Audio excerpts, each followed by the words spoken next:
Vendredi 18 février. Madame, Monsieur, bonjour et bienvenue dans ce 13 heures. Je vous le disais à l'instant, nous recevons sur ce plateau le ministre de l'Administration territoriale et de la décentralisation, le colonel Abdoulaye Maïga, porte-parole du gouvernement. Monsieur le ministre, bonjour. Bonjour.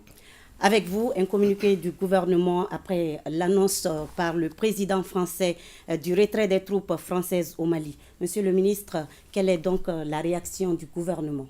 Merci infiniment. Face à cette situation malencontreuse, le gouvernement a pris un certain nombre de décisions dont la teneur suit dans le communiqué numéro 019 du gouvernement de la transition que j'ai l'honneur de vous délivrer ici.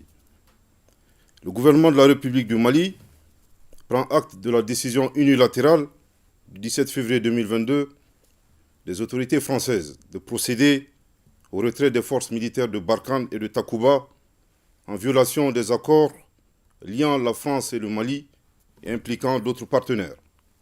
Cette décision fait suite aux annonces également unilatérales de la France le 3 juin 2021 de la suspension des opérations conjointes avec les forces maliennes et le 10 juin 2021 de la fin de l'opération Barkhane, sans préavis et sans consultation préalable des autorités maliennes. Ces décisions unilatérales constituent des violations flagrantes du cadre juridique liant la France et le Mali. Le gouvernement rappelle que par rapport aux résultats attendus, les résultats obtenus et annoncés officiellement par les autorités françaises n'ont pas été satisfaisants. Ni en 2013, avec l'opération Serval, dont les objectifs étaient de détruire le terrorisme, restaurer l'autorité de l'État malien sur l'ensemble du territoire national et faire appliquer les résolutions de l'ONU. Ni en 2016, avec l'opération Barkhane, dont les objectifs étaient de lutter contre le terrorisme, aider à faire monter en puissance l'armée malienne et intervenir en faveur des populations. Malgré la présence de l'opération Barkhane et des forces internationales, de 2013 à 2021, le Mali a risqué la partition et la menace terroriste, initialement localisée au nord du Mali, s'est répandue sur l'ensemble du territoire national. Le gouvernement rappelle que l'opération Serval n'aurait pas été nécessaire si l'OTAN n'était pas intervenue en Libye en 2011. Cette intervention qui a fondamentalement modifié la donne sécuritaire dans la région et dans laquelle la France a joué un rôle actif de premier plan et aux grandes dames des Africains, est à la base des problèmes sécuritaires actuels du Mali, en particulier, et du Sahel en général. Contrairement aux allégations relatives à la dégradation de la situation sécuritaire, les autorités de la transition, dans l'exercice de leurs droits souverains, ont entrepris des actions volontaristes pour diversifier les partenariats, consenti d'énormes efforts, permettant ainsi la montée en puissance des forces armées maliennes et l'amélioration significative de la situation sécuritaire sur le terrain depuis 6 mois, notamment en vue de créer les conditions sécuritaires pour la tenue d'élections.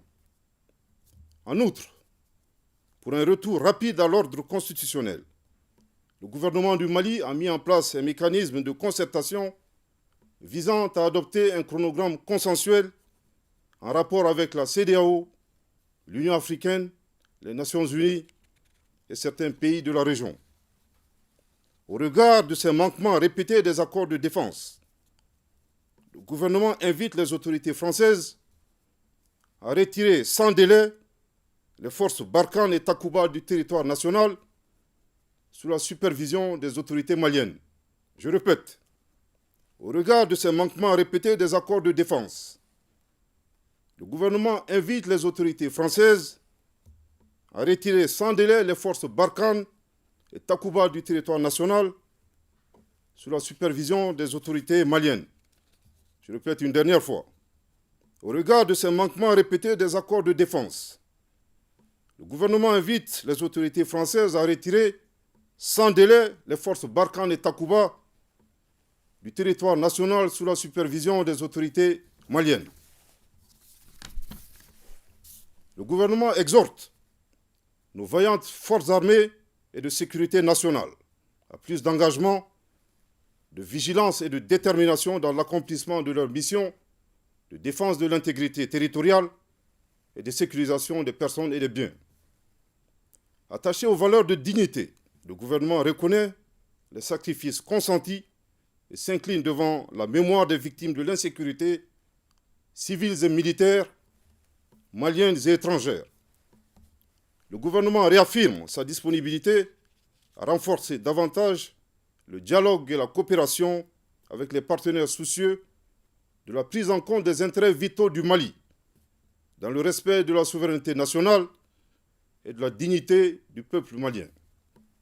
Le gouvernement du Mali appelle la population à rester sereine et vigilante et prend l'engagement que toutes les dispositions sont prises pour garantir la sécurité. Bamako, le 18 février 2022, qu'Allah bénisse le Mali.